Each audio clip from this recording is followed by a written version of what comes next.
Welcome along Year 9. This is lesson 19 or week 4, lesson number 5 about factors that affect the rate of reaction, including the required practical on pH for biology AQA. Everyone needs to do this. You need to have a good understanding of the method, etc. We're going to start with a quick start question. So this is a really good show of skill about how you use your knowledge. So knowledge understanding is an AO1 skill, but how you apply it is an AO2 skill.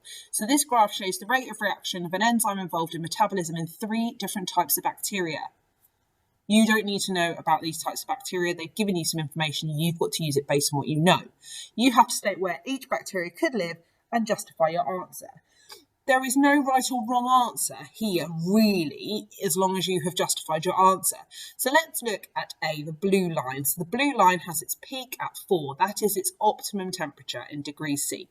The rate of reaction is highest, therefore it is working at the best rate at 4 degrees C. So you might want to say that bacteria A lives in a very, very cold climate because it has an optimum pH of 4 degrees C. You might think, actually, a cold climate, a really good example might be the fridge, okay, at 4 degrees C, that's about that temperature. Look at B, its optimum is 37, so that I know is body temperature, so I'm using quite a lot of information I've already got, and because I'm justifying it, that's going to take it to an AO3 skill, and that's going to be like a grade 8, which is brilliant. So B, I would say, lives in a mammal or a body, because its temperature is similar to that of body temperature, and this is where the rate of reaction is highest, so therefore the enzyme is working most efficiently, and it won't have denatured, because bodies never really go much further beyond that.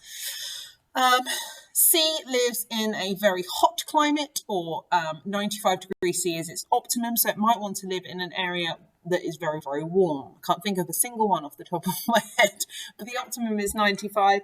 Maybe a like a slow cooker would be good. Bottom of a toaster, bottom of an oven never gets too hot, that kind of thing. Back of an oven, because it never gets that hot. There's probably a really obvious answer to this one. Anyway, so we're looking at factors that affect, and that already is a really, really good skill set, testing your knowledge of enzymes and temperature. Here we've got the success criteria. Notice it only goes up to 6 here. Not sure why. I've obviously dropped off the 7 and 8. So you need to be able to describe what practical results show for a 4, explain fully what a practical shows, and explain how to do the practical for a 5. Predict and interpret graphs for a 6 and a 7, and your 8s and your 9s are going to be able to evaluate your method for validity and talk about repeatability and extensions of practical. Your method. Now this is really, really key. Now I've gone through the method on this YouTube link that I've given here, but there is also lots of methods available online. But the important thing is when you're doing this practical, stick to your method. It's the worst Robbie Coltrane impression, hand crane impression ever. Stick to your ticket. It's very important. No, I can't do it. I'm sorry. So we're doing it where we're testing 4 different pHs and the time taken it to break down starch. This is the method. I'm not going to pause it because you can pause it, and if you want to jot this down, I would suggest if you want to write this down, you write it down in bullet points and you shorten it. It's really, really important that you shorten it. Just to note, in the video, I don't use a syringe, I use a pipette, so it's slightly less accurate, so you might want to use that as a bit of revision. I'm going to use this as my spotting tile with drops of iodine so I can test for whether the amylase is broken down the starch.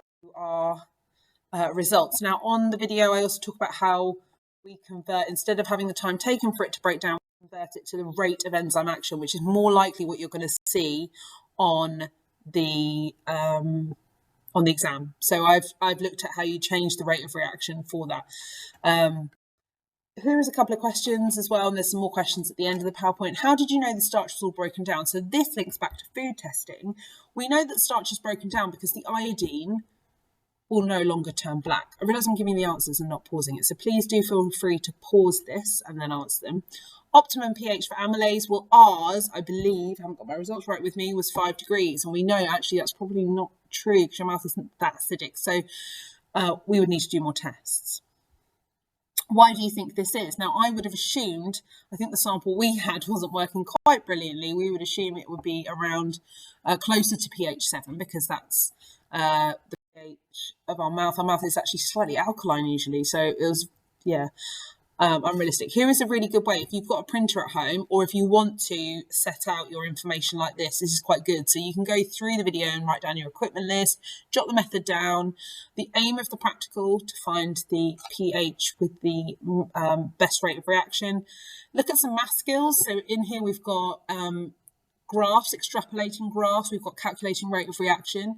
Working scientifically here, we've got a lot of measurement skills, observation skills, qualitative skills, and then you can add this list. The important bit here is hazards and how to reduce risk. So this is going to give you some good links there. What to do with the results, what type of graph. So we already saw on the previous slide, we go with continuous. And many errors in this investigation will, I made a few for sure. It could be that you went over the 10 seconds every time you put them in. So rounding to 10 seconds isn't particularly brilliant.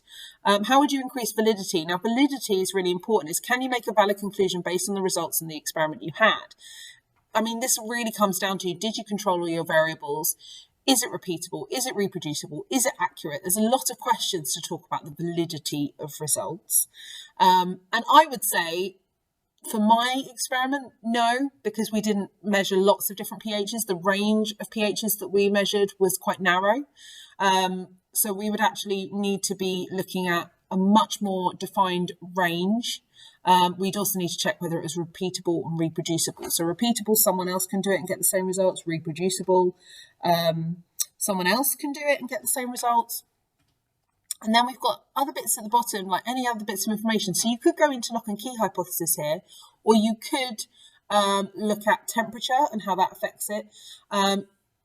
Topics, suggest topics that this practical links to. So I've already mentioned about rates of reaction. Obviously enzymes and digestion is a really, really good one. And then you've got all your graph skills as well. Also collision theory does come up quite a lot with the lock and key hypothesis. So you might want to go into that